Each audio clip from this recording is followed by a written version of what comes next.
Dear students, আজি আমি আমাৰ চাৰিওকাষৰ পদাৰ্থবোৰ বিশুদ্ধনে অধ্যায়টোৰ প্ৰশ্নাৱলীৰ প্ৰশ্নোত্তৰবোৰ আলোচনা কৰিম। এই অধ্যায়টোত বহুকেইটা প্ৰশ্নাৱলী আছে, তাৰে উত্তৰবোৰ এই ভিডিঅ'টোত দিয়া হ'ব।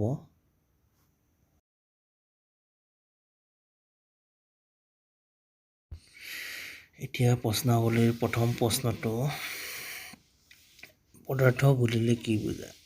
এনচাৰ: পদাৰ্থৰ নিজা ভৰ আৰু আয়তন আছে। পদাৰ্থবোৰক গোটা, জুলীয়া আৰু গেছীয় এই তিনিটা প্ৰধান ভাগত শ্ৰেণীবিভাগ কৰিব পাৰি। ৰাসায়নিক গুণৰ পৰা পদাৰ্থবোৰক মৌল, যৌগ আৰু মিশ্ৰ হিচাপে পৃথক কৰিব পাৰি। এইকেইটাই হৈছে পদাৰ্থৰ ভৌতিক আৰু ৰাসায়নিক গুণ। এতিয়া প্ৰশ্নাৱলীৰ পেজ নম্বৰ 18 ফাৰ্ষ্ট কুৱেশ্যনটো, উদাহৰণ দি সমসত্ব আৰু অসমসত্ব মিশ্ৰণৰ পাৰ্থক্য লিখা। সমসত্ব মিশ্ৰণ 1 নম্বৰ পইণ্ট, মিশ্ৰণটো স্বচ্ছ যেনে নিমখ আৰু পানীৰ মিশ্ৰণ। অসমসত্ব মিশ্ৰণটো অস্বচ্ছ যেনে মাটি আৰু পানীৰ মিশ্ৰণ।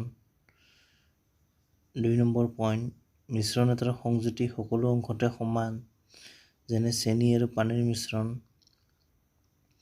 অসমসত্ব মিশ্ৰণ এটাৰ সংযুতি সকলো অংশতে সমান নহয় যেনে বালি আৰু চেনিৰ মিশ্ৰণ। কুৱেশ্যন নম্বৰ 2, কলয়ত দ্ৰৱণ আৰু প্ৰলম্বনৰ মাজৰ প্ৰভেদবোৰ কি? এনচাৰ: নম্বৰ 1 পইণ্ট, কলয়ত অসমসত্ব মিশ্ৰণ, দ্ৰৱণ সমসত্ব মিশ্ৰণ আৰু স্বচ্ছ, প্ৰলম্বন অসমসত্ব আৰু অস্বচ্ছ। 2 নম্বৰ পইণ্ট, কণিকাবোৰ অণুবীক্ষণ যন্ত্ৰৰ সহায়ত দেখা যায়। দ্ৰৱণৰ কণিকাবোৰ দৃশ্যমান নহয়, প্ৰলম্বনৰ কণিকাবোৰ খালী চকুৰে দেখা যায়। 3 নম্বৰ পইণ্ট, অসমসত্ব মিশ্ৰণ লগে লগে ব্যাপিত হয়, দ্ৰৱণ দ্ৰুতগতিত ব্যাপিত হয়, প্ৰলম্বনৰ ব্যাপন নঘটে। কুৱেশ্যন নম্বৰ 3, 293 K উষ্ণতাত 100 ml পানীত 36 গ্ৰাম ছডিয়াম ক্লৰাইড দ্ৰৱীভূত কৰি এটা সম্পৃক্ত দ্ৰৱ পোৱা গ'লে দ্ৰৱণটোৰ গাঢ়তা নিৰ্ণয় কৰা।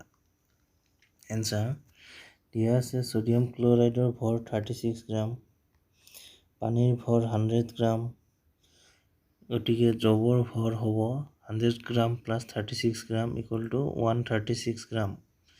দ্ৰৱৰ গাঢ়তা equal to 36 divided by 136 into 100।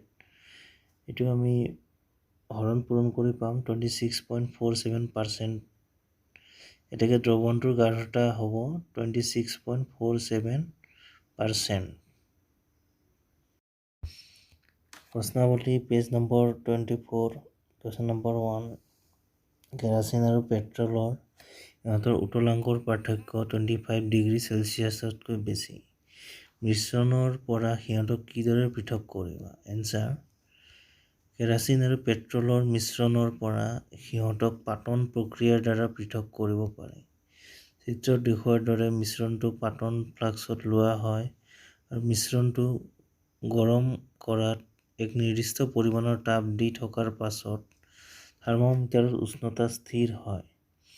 কেৰাচিনতকৈ পেট্ৰলৰ উতলাংক কম, যাৰ বাবে প্ৰথমে পেট্ৰলৰ বাষ্পীভৱন হ'ব আৰু লাহে লাহে ঘনীভৱন হয় গ্ৰাহক পাত্ৰত জমা হয়। যেতিয়াই উষ্ণতা বৃদ্ধি হ'বলৈ ধৰে তেতিয়াই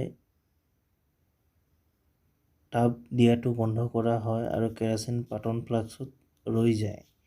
এইদৰেই পেট্ৰল আৰু কেৰাচিনৰ মিশ্ৰণৰ পৰা সিহঁতক পৃথক কৰিব পাৰি। কুৱেশ্যন নম্বৰ 2, তলৰ মিশ্ৰণবোৰৰ পৃথকীকৰণ পদ্ধতিৰ নাম লিখা। 1 নম্বৰ, দৈৰ পৰা মাখন। এনচাৰ: অপকেন্দ্ৰিক পদ্ধতি।